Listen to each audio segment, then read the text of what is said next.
Well, my dad had gone to a Toastmasters early on and heard one of the most successful magazine entrepreneurs in the world speak. He comes back and tells me, I just had a chance to hear one of the most successful magazine entrepreneurs in the world speak. And he said, when are you taking your SAT? I said, I'm taking it next year. He said, well, this guy was failing out of high school. He was struggling. He was raised by a single mom in the Midwest, but he promised his mother he would take a test called the SAT. So he takes the SAT in May, his junior year, doesn't expect anything, gets his score back in June. Now the SAT, which I don't know how many your population know, but it's a standardized test with a math part and a verbal part. Both are scored out of 800 points. Well, this guy takes it. He's bombing. He's failing out of school. He doesn't expect anything as he's telling the story at Toastmasters. Well, he gets a 1480 out of 1600. So he's stunned, right? That would be for the smart people that listen to your podcast. Insane, yeah. Right, cognitive dissonance, right? I got a 900 on my SATs just Right. to give people a frame. Right, and I got a 990, excuse me. And I got a 1010, right? I was just, hey, 4 digits. It was a miracle, right? But it's a hard test, and you know it's a variety of different things. So he gets the score, and his mother, doing what any mother would do, knowing her kid, says, "Did you cheat?" Right? She knows her son, and he says, "I swear to God, I tried to cheat, but the way the numbers were and the scantrons and the bubbles, you couldn't cheat." So she says, "You mean to tell me you really got that score?" He said, "Yeah, I got the score." So he's stunned, Tom. So as my dad's telling me the story, I'm like, okay. So he says, all right. So what he decides is, because he realizes he's smart and he's going into his senior year, he says, I'm going to go to class. Now he starts to go to class. He doesn't hang out with who he did when he didn't go to class. All right. Teachers see him in class and they said, hey, maybe Franklin Pierce, maybe we missed the boat on this kid. So they start to treat him differently.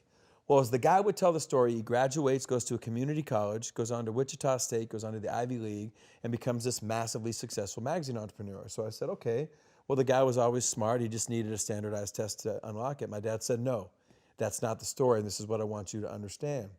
He said, 12 years after all this guy's success, he gets a letter in the mail from Princeton, New Jersey.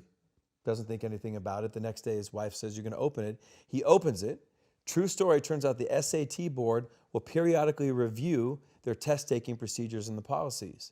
The year he took the test, he was one of 13 people sent the wrong SAT score. His actual score was a 740 out of 1,600. And he said, people think my whole life changed when I got the 1480. But what happened? My whole life changed when I started acting like a 1480. And what does a 1480 do? He goes to class. Well, this is one of the first stories I would share when I had my opportunity at Alabama or Florida State or Georgia. So A, your language is powerful, but number two, your behavior is way ahead of your success.